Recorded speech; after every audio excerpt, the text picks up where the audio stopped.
¿Qué tal? ¿Cómo están, amigos y amigas de esta comunidad? Ayer domingo, Argentina vivió elecciones que si las trasladamos a México podríamos hacer un símil de diputados federales. Y contrario a lo que se decía en algunas encuestas, el Partido de la Libertad Avanza, que es el partido de el presidente Javier Milei, alcanzó una cifra bastante notoria, 40%, 41%, situándose por encima de por lo menos las expectativas que estaban manejando en algunos medios de comunicación y superando al partido peronista, kirchnerista, que se quedó en 34%. Todo parecía indicar que Milei había hecho lo necesario para tener una derrota estrepitosa, pero días antes se presenta esta postura de Donald Trump diciendo, pues si no gana Milei, no hay ayuda financiera. Y aquí entonces comienzan las preguntas de ¿por qué? ¿Por qué el respaldo a Javier Milei, un personaje que ha reprimido jubilados, un personaje involucrado con fraudes de criptomoneda, un personaje cuya hermana está señalada de actos de corrupción? En fin, voy a platicar a fondo sobre qué pasó en Argentina y cómo vamos entendiéndolo desde la óptica, claro, también de la autocrítica de izquierda con el maestro Fernando Buenabad, a quien le agradezco muchísimo que esté con nosotros. Fernando, un placer y un honor, como siempre, recibirte. ¿Cómo estás? Muy agradecido por la convocatoria y por la confianza y la oportunidad de saludar a la audiencia. Oye, querido, pues de entrada, ¿qué lectura le vamos dando en principio a este resultado? ¿Cómo vamos entendiendo este proceso Milei? ¿Cómo le vamos dando ahora sí que una explicación a lo que pasó ayer en Argentina?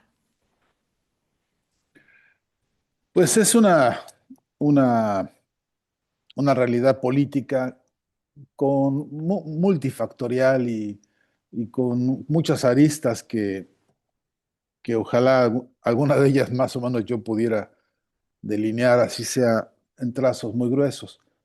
En primer lugar, es absolutamente anómalo que para una campaña política tengan que ir por su papá Donald Trump a pedirle que venga a regañar a los compañeritos y les diga que si no gana su preferido, entonces algún castigo les va a venir de la Santa Inquisición de este modelo tan patronal, tan dictatorial como es el de Donald Trump, ¿no?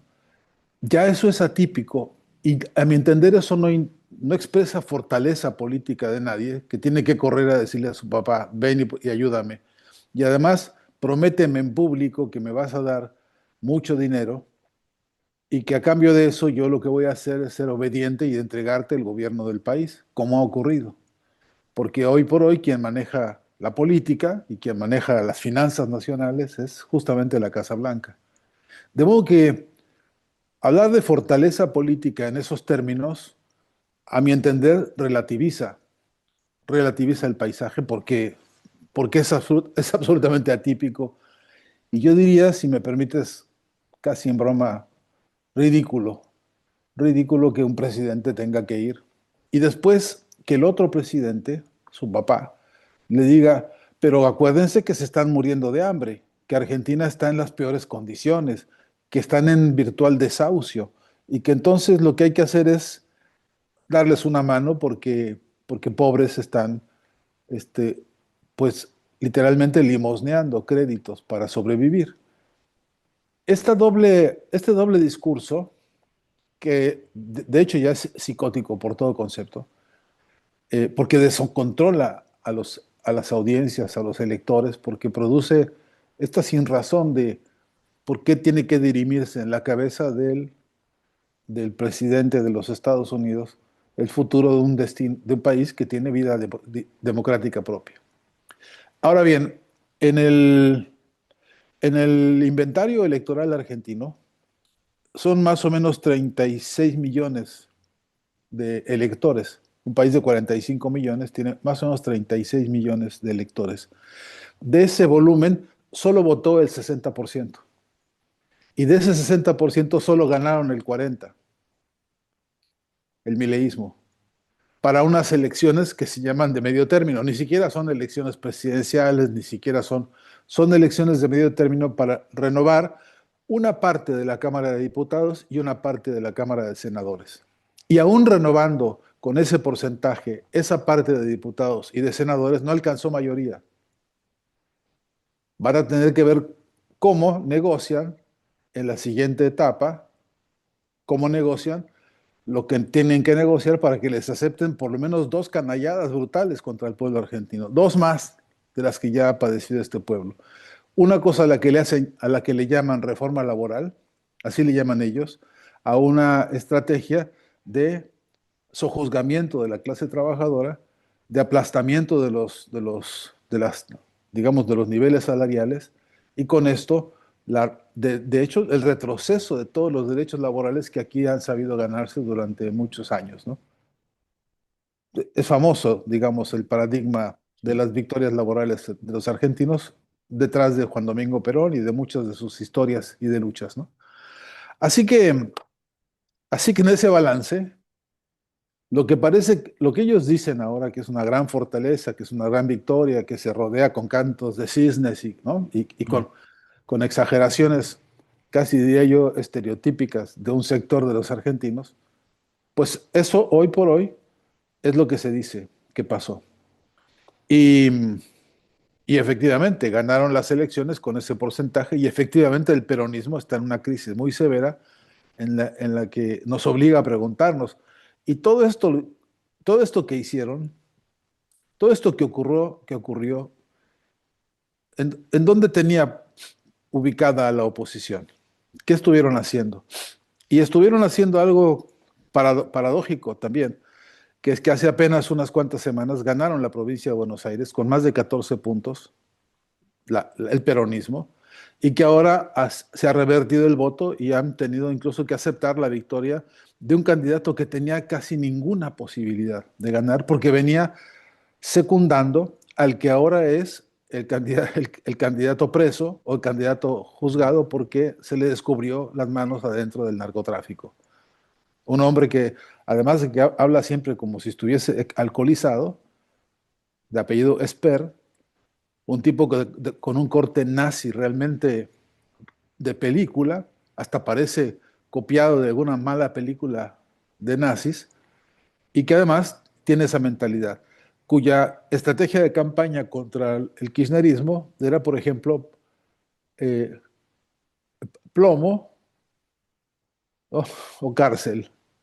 Esta era su síntesis política. Entonces, es bastante inexplicable el escenario porque, por una parte, el mileísmo está rodeado de espectáculos grotescos de corrupción, desde el presidente, su hermana y de ahí para abajo sus adláteres. Luego, personajes como estos que están todos metidos con las manos en el narcotráfico, no solamente ese, otros muchos que están ahí cerca de ellos. Y luego la prepotencia y el cinismo y esta cosa circense y esta cosa ridícula de gritonear, incluso de convertirse en rockstar durante unas horas, el propio Milei. Ante semejante espectáculo de aberraciones, de contradicciones y de ridículo, era poco esperable que tuviera una victoria, así sea esta victoria que yo defino como pírrica, ¿no? Tomando en cuenta estos datos que te doy.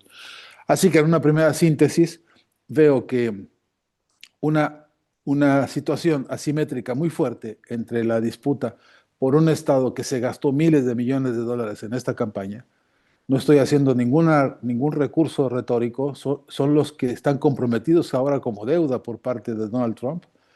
Y luego la oferta indiscriminada de regalar recursos naturales, propiamente dicho, entregarlos casi a precio vil y aceptar además que hay que sacar a China del escenario económico político argentino, a como dé lugar, porque es la orden que Trump les dio, y además empezar a ver cómo el país se va entregando a pedazos, incluido a un sector de los intereses económicos y políticos de Israel que hoy tienen la peor fama en el mundo, ¿no?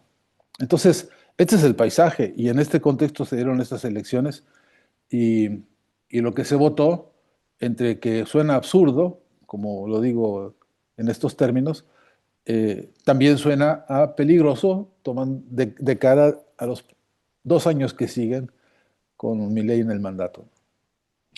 Oye, Fernando, ¿qué pasa? Ahorita nos decías un abstencionismo muy alto. O sea, estamos hablando de que, como bien defines y coincido plenamente, si me lo permites, es una victoria pírrica como tal. Parecería como acá en México, tú lo sabes bien, votó ahora sí que la base dura, principalmente del mileísmo en estas elecciones. Pero, ¿cómo sacar a la otra parte, a la que no está asistiendo a votar, a la que ya está cansada, nuevamente a las calles? Y sobre todo que en este caso el peronismo pueda convencerlos, en pocas palabras, de que vuelvan a salir a votar, porque no sales a votar ni por ley, pero tampoco sales a votar por la contraoferta que es que es el peronismo, aún sabiendo lo que ley está haciendo, porque no se está escondiendo, ¿no? Sí, eso tiene que ver con muchos factores, ¿no? Primero, ¿cómo se decide las candidaturas? Porque si las candidaturas las decides puertas adentro, en el staff de tu burocracia, o de tus amigos, o de tus, no sé, no sé cómo llamarles para no ser ofensivo, pero ninguno de estos es representante de movimientos sociales, de los que están ahora protestando en las calles. Y esta es una diferencia enorme, porque lo que estamos necesitando es que la agenda de las luchas sea la que protagonice la nueva democracia, que exige, o por lo menos la que modifique este concepto de democracia burguesa, que le dé, que le lave la cara, que la modifique, que la dinamiza, incluso que la perfeccione.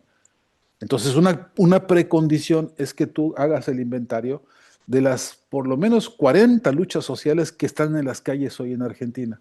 Entonces tienes en el Hospital Garrahan, por ejemplo, hace ya varios meses, una protesta hospital infantil de los más prestigiados a nivel mundial, que está ahora mismo está desfinanciado porque Milei se decidió a destruirlo, por los caprichos que tiene esta gente que aborrece todo aquello que significa beneficio social, derechos garantizados de salud pública para los niños. De hecho, incluso han dicho que si no se pueden atender por los recursos de los padres, que se mueran.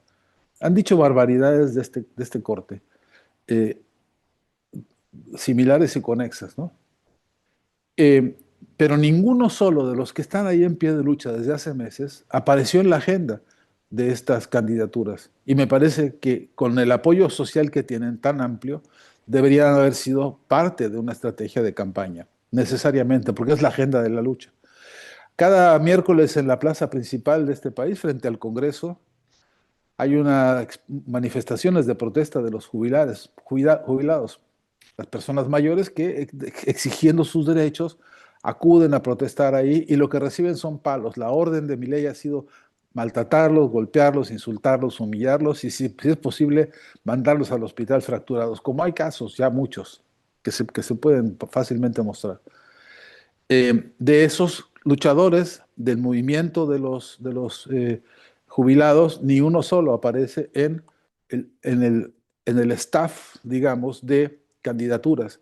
Pero hay luchas de obreros, hay luchas de sectores agrícolas, hay luchas, las universidades, pues, que están hoy en pie de lucha porque les han desfinanciado. Hay universidades que ya no pueden prender la luz en la tarde-noche porque no hay presupuesto para pagar el recibo.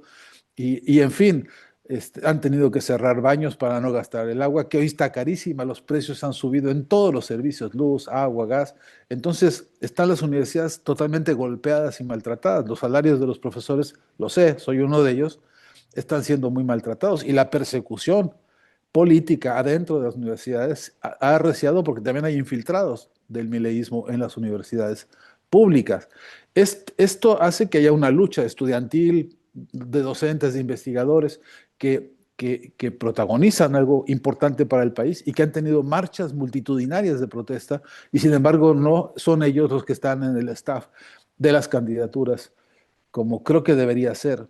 Y no te digo más del CONACYT o del CONICET, que es el organismo de ciencia y tecnología argentina, que tampoco, con las luchas que ha protagonizado, tampoco son el alma mater de la agenda. Entonces, si a cambio de esto los candidatos, algunos de ellos muy valiosos y personajes realmente importantes y con mucha seriedad, pero desconocidos en algunas zonas, por ejemplo, de la provincia de Buenos Aires.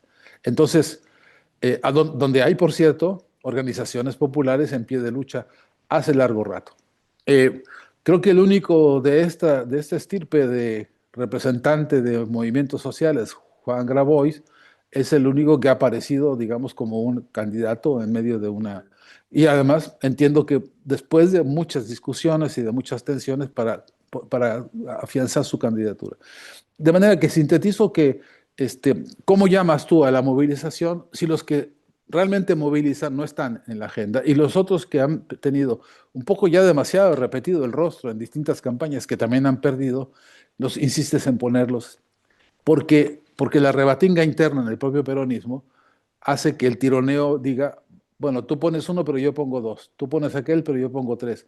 Y entonces estas diferencias, lo primero que logran es que no haya unificación, unidad de estrategias y de fuerzas para poder encarar, pues por lo menos episodios electorales como este, te repito, de medio término, ¿no? Para diputados y para senadores. Creo que esa es la clave. Y lo otro es una pésima estrategia comunicacional, ¿no? En términos generales, la tesis dura para las campañas fue frenar a Milei. Vota por nosotros para frenar a Milei. Como si eso fuese una oferta de algo, como si eso significase algo en términos concretos. Eh, Vaya, imagínate la asimetría entre que yo te llamo a votar para frenar a Milei, como si eso fuese una solución de más cosas sin hablarte de cómo vamos a arreglar el problema de la deuda externa, cómo vamos a arreglar el problema de la distribución, cómo vamos a el problema de la salud, de los alimentos, de las universidades. Si eso no está en el programa político, entonces no me representa. Y esto creo que también es un ingrediente que pesó en este proceso electoral. Y una última cosita em, es que de todas maneras, de todas maneras, sí hay herencias importantes de las luchas de los años recientes en Argentina. Hay representantes, hay movimientos, hay estudiantes, hay científicos, hay un remanente muy importante de experiencias muy valiosas que tampoco se sumaron a esta estrategia de campaña. Y entonces, eh, creo que la salida lógica, el cómo llamar, tal como preguntabas, cómo llamar a que salgan a votar, es que hay que llamar a todos estos que son los referentes, que efectivamente le ponen la cara, le ponen el nombre y le ponen el programa a la movilización.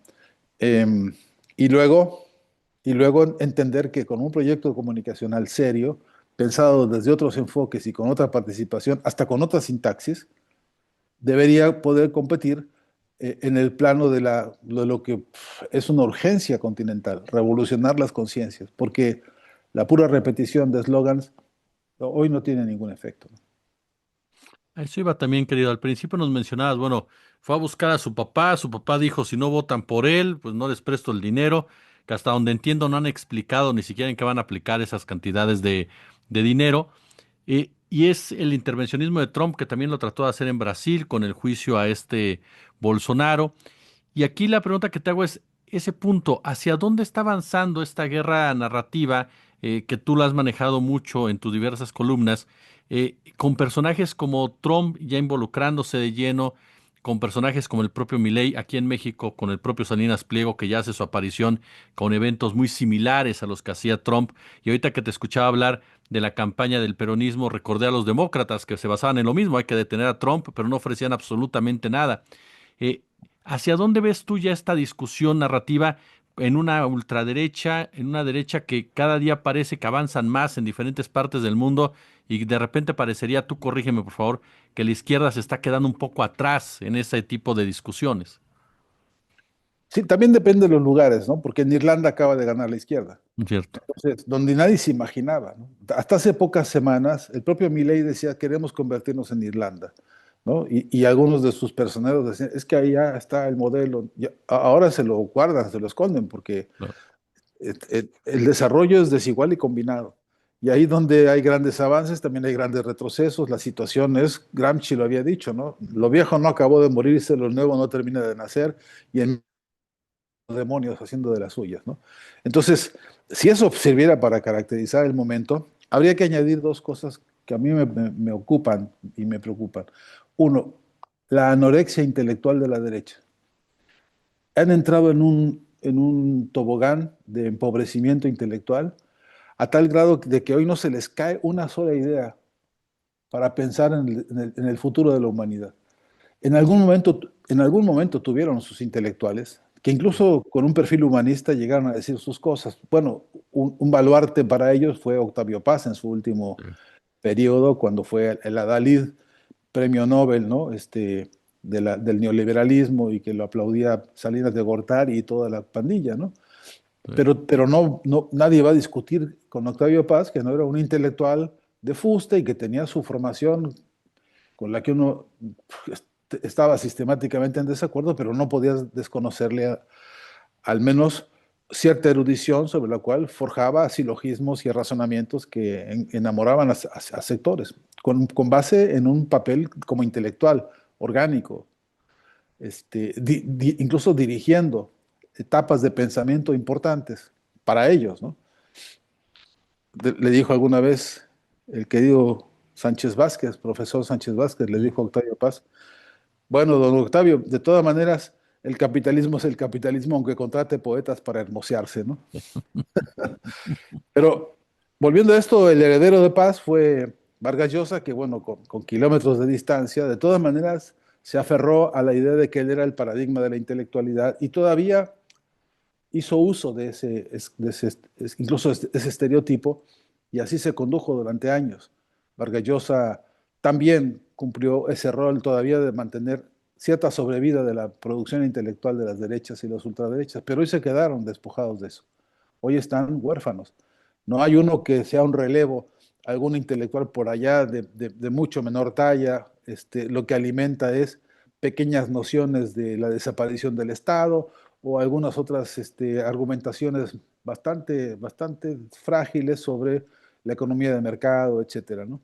Pero no tienen el fuste. Entonces, en general, esta anorexia intelectual les está produciendo un problema gravísimo, y es que no tienen otra salida más que o resolver por la vía del mercado un empirismo bruto, digo bruto en el sentido de bastante poco trabajado y bastante poco elaborado, para las cosas que ellos definen como prácticas, ¿no? Lo concreto, lo práctico, lo inmediato, como condición para razonar la vida, ¿no? Y junto con eso, por otro lado, una lógica de la mercancía que es ahora, junto con la lógica del mercado, el endiosamiento de las mercancías y las marcas y los prestigios y los individualismos. Eh, es decir, que hoy la meca del relato, de su relato, es Disney, más que, más que Harvard, a la que persiguen, ahora castigan, desfinancian. Eh, Acabo de ir a Berkeley, y en Berkeley los profesores están a rabiar enojados porque les han retirado presupuestos.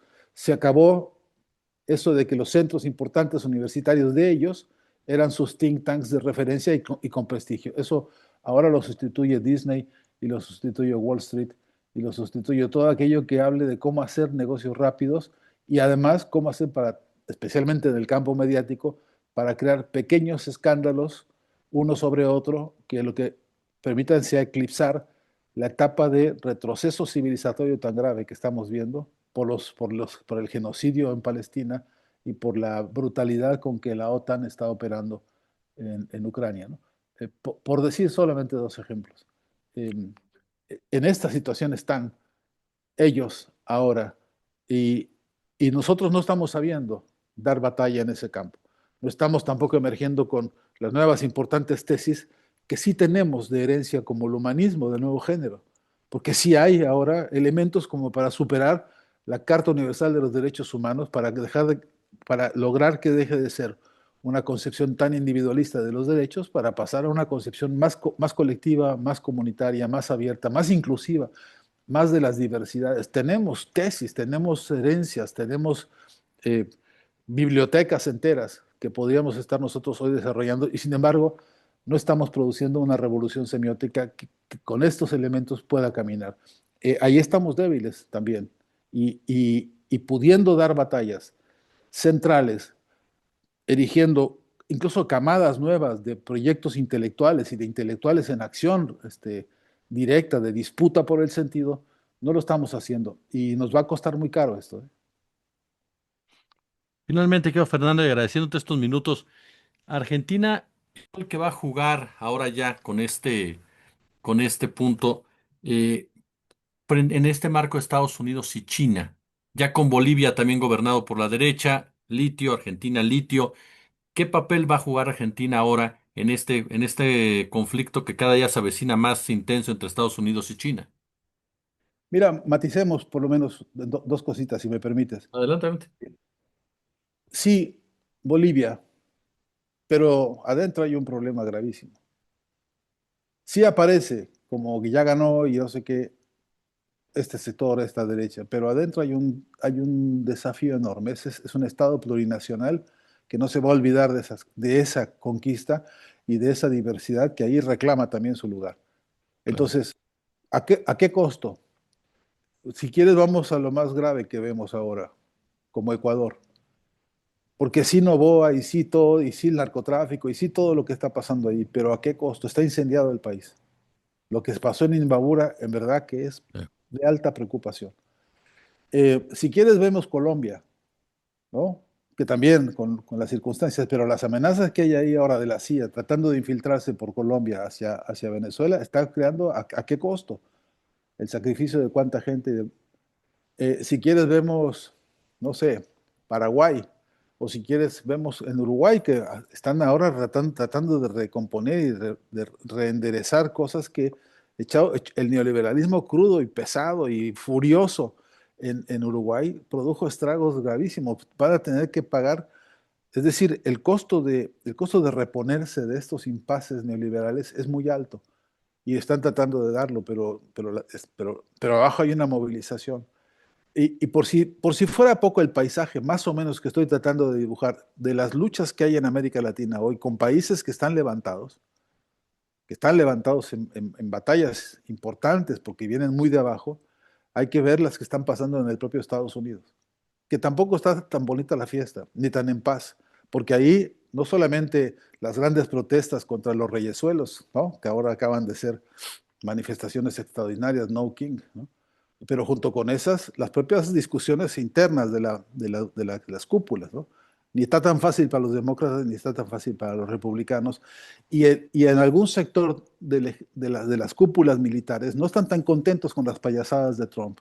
Y en algún sector del mundo financiero no están tan contentos con esto los aranceles que pone el patrón a como se le da la gana, porque ahí resienten también ellos en su propia estructura de ganancias pornográficas, resienten que allí hay una pugna de poderes que no les está gustando. De modo que el paisaje no está tan simpático ni tan parejo. Y además, por si fuese poco, toman la decisión de echar a China de todos los enclaves que tiene en América Latina, ¿no? Eh, están decididos a que China se salga del continente a como de lugar. Y eso ni es tan fácil, ni va a ser tan barato, ni tan simple. Va a costarles a ellos una erosión muy grande, ¿no? Interna, política. De modo que Trump hay que bajarlo de su, como dicen en algún lugar, hay que bajarlo del pony, ¿no? De su caballo de Troya, pero tamaño de pony, porque ni tan ultrapoderoso, ni tan ultra certero, ni tan ultra nada. Es un hocicón en el sentido del habla absolutamente irresponsable, del palabrerío inútil, de las tantas falacias que dice en público. Hay que ver el discurso que pronunció en Israel hace poco diciendo que él ha resuelto 7 guerras, 8 guerras y que está dispuesto a otras más, cuanto que es el que las está auspiciando, cuando es el que las está cobrando, porque es un negocio todo eso.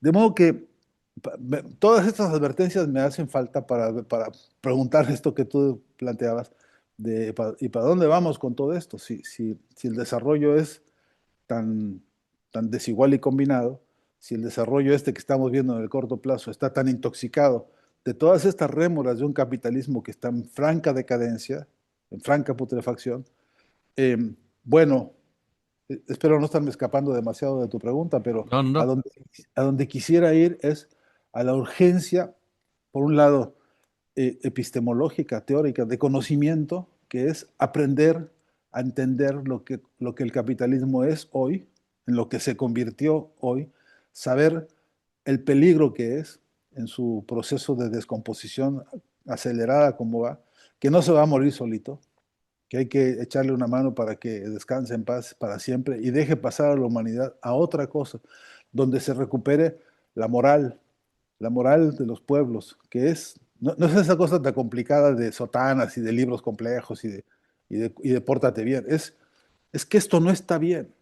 Los pueblos no ven como un logro humano el asesinato contra los niños y contra las mujeres y contra el pueblo de Gaza.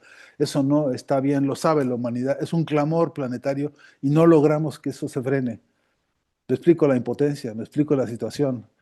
Por eso la urgencia de un humanismo de nuevo género capaz de tomar riendas y recuperar eso, la fuerza de la moral que dice esto no está bien y esto sí está bien y esto no se hace con el poderío ético que eso representa y después la recomposición de categorías. Eso necesitamos también hacerlo. Por ejemplo, categorías como la democracia, pero no la democracia burguesa. Estas democracias nuestras tienen que ser rápidamente perfeccionadas, superadas, eh, enriquecidas, transformadas en algo que hoy no alcanzan a representar, que son trampas en realidad hoy para la verdadera democracia de los pueblos y que tienen que modificarse. Y luego también el problema del bienestar social, ¿no? Ya no hay razón, oye, no hay ninguna razón, ni técnica, ni científica, ni económica, ni de infraestructura siquiera, para justificar por qué no hay alimentos en todo el mundo suficientes para todos. No hay razón para lo mismo en términos de salud pública y de medicamentos, no hay razón. Hay tecnología, hay transportes, hay estrategias mil para que estos fueran problemas del pasado y no siguieran siendo negocios de unos cuantos en el presente. Tenemos que razonar estas cosas. Si no saldamos al menos una línea de salida en esto, no tenemos programa superador, ¿no? Mi querido y admirado Fernando Buenabad, yo como siempre te agradezco muchísimo estos minutos que nos permites aprender de ti y como siempre gracias por estar aquí en la comunidad. No, gracias a ustedes siempre, que haya una oportunidad y un tiempo, cuenten conmigo, que hay tantas cosas para conversar y tantas cosas incluso tantas dudas para compartir y para poner en evidencia, porque este, decía el viejo Confucio, ¿no? El único camino a la sabiduría es bajarle mucho a las verdades absolutas.